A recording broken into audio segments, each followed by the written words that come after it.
జనవరి 1, 2020 నుంచి June 30th 2021 వరకు ఏదైతే డిఏ విత్హెల్డ్ అయిందో, ఫ్రీజ్ చేశారో డిఏ ఇంక్రీస్ని, అది ఇప్పుడు వాపస్ ఇచ్చేస్తారని పెద్ద వార్తలు పోగొట్ట. రెగ్యులర్గా 3-4 మంత్స్కి ఒకసారి వస్తూనే ఉంటాయి, న్యూస్ పేపర్లో వస్తుంటాయి, టీవీ న్యూస్లో వస్తుంటాయి. గవర్నమెంట్ క్లియర్గా రిజెక్ట్ చేసింది. Central government Nirmala Sitharaman it is not feasible అని క్లియర్గా చెప్పారు. మొన్న 2026లో కూడా చెప్పారు మేము ఇచ్చేది లేదని.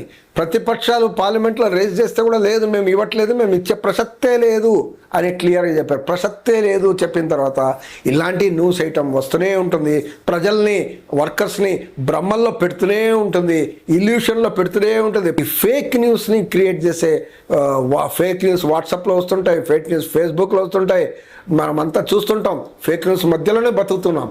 కానీ ఫేక్ న్యూస్ని వెరిఫై చేయాల్సిన అవసరం ఉంది. మనం వెరిఫై చేసుకోవాలి.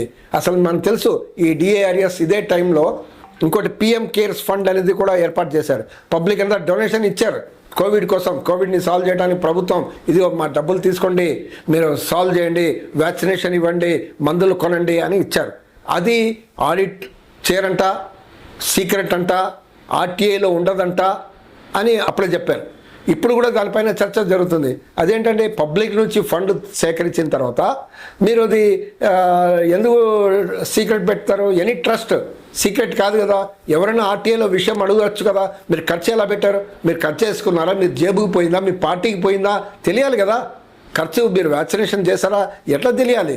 మీరు ఇన్కమ్ ఎక్స్పెండిచర్ అని చెప్పాలి కదా. ఇప్పుడు ఎంత మిగిలింది చెప్పాలి కదా. సో పిఎం కేర్స్ ఫండ్కే దిక్కు లేదు. ఈ 18 months ఏరియర్స్ వచ్చేస్తుంది అనేది ప్రజలు ఈ రకంగా ఫేక్ న్యూస్ చేస్తారు. నమ్మద్దు, క్లియర్గా వెరిఫై చేయండి, ఫార్వర్డ్ చేయకండి ఇలాంటి న్యూస్. 8th పే కమిషన్లో ఇదిగో ఇంత పెరిగిపోతున్నాయి, మీరు 70,000 పెరగబోతున్నాయని పెద్ద పెద్ద news channels, English Telugu news channels కూడా పెడుతున్నాయంటే ఎంత ఘోరం చూడండి. ఈ మీడియా కూడా ఎంత ఫేక్ న్యూస్కి. ఆ కమిషన్ ఇక్కడ కమిషన్ ఇంకా రిపోర్ట్ ఇవ్వలేదు, ఇంకా ఇప్పుడు మెమరణాలు సబ్మిట్ చేయలేదు. జనాలు రిపోర్ట్ ఇవ్వాలి. ఎప్పుడు ఇస్తారో తెలియదు. 1 year అవుతుందా, 2 years అవుతుందా తెలియదు. రిపోర్ట్ ఇచ్చిన తర్వాత మనం కమెంట్ చేయాలి అది.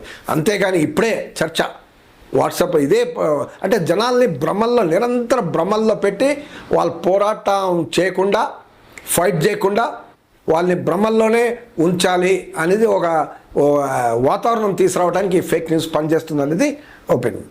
మీరేంటంటారు? What you say?